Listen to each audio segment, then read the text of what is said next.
Deep in the forests of western Kentucky and northern Tennessee, the legend goes back centuries, with stories of a massive wolf-like creature stalking the woods. Descriptions are chilling: a 7-foot-tall beast with a muscular humanoid body, glowing eyes, and razor-sharp claws. Some say it's a werewolf. Others believe it's a dogman, a cryptid said to be neither fully human nor fully animal. But what makes this legend so terrifying is the gruesome tale attached to it. In the 1980s, a family reportedly went camping deep within the land between the lakes. They were found brutally slaughtered, their bodies torn apart as if by a massive predator. One local, Jan Thompson, was working at a gas station one night when 2 regulars came into the store. The regulars were police officers and were reportedly shaken from seeing a gruesome crime scene. The carnage left behind was devastating, with bodies torn apart at the campsite. Jan Thompson later shared what she witnessed, and the story is truly bone-chilling. I believe it was around the beginning of May, just before the tourist season would start on Memorial Day, when the following event occurred. I must make note here that this story was never published in the paper or on the news, nor did it have any media attention at all, as the witnesses to the facts were contacted shortly after the incident and strictly instructed not to repeat anything they saw, share any information, or disclose where the actual location was. 2 local police officers, I'll name them Adam and Bill to protect their identities, came in while I was on duty at the same service station. On this particular night, I soon discovered they had just come from a crime scene in LBL and had been there for over 8 hours. It was around 3 in the morning and they both appeared particularly shaken, pale, and acting curiously bewildered. They both appeared in a disorientated stupor, and it was Adam who spoke first. "I can't believe it. It's not possible. I just can't believe it," he said. The conversation that followed was in broken sentences at first, but ever so slowly, fragmented descriptions of their recent ordeal were revealed. Several types of law enforcement were already there: state troopers, sheriffs, deputies, etc. Also present were several coroners, each from different counties.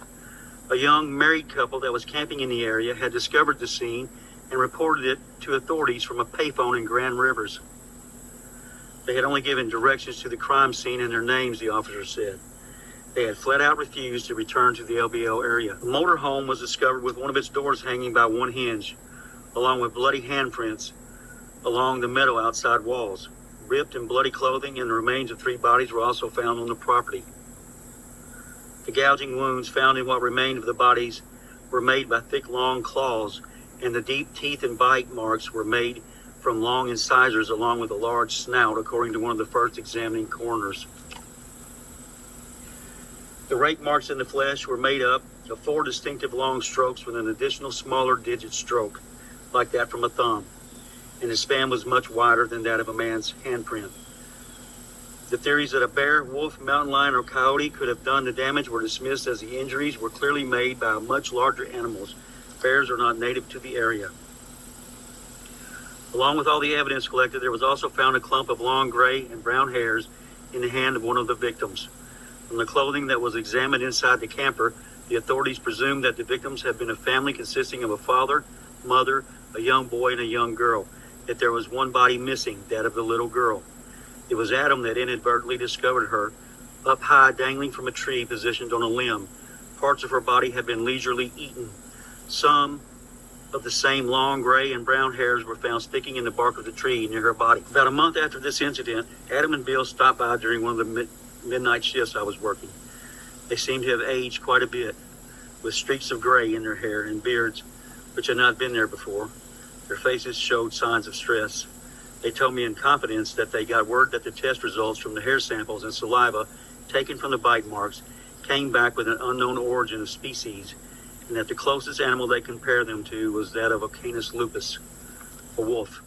Locals whispered that it was the dogman, and ever since, visitors have reported strange sightings and eerie sounds.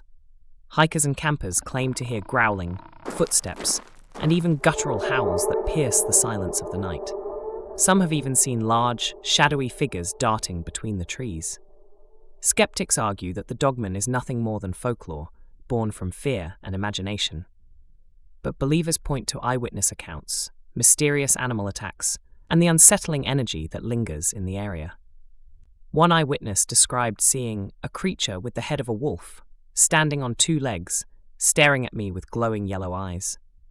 Another claimed it followed them through the woods, its heavy breathing just feet away.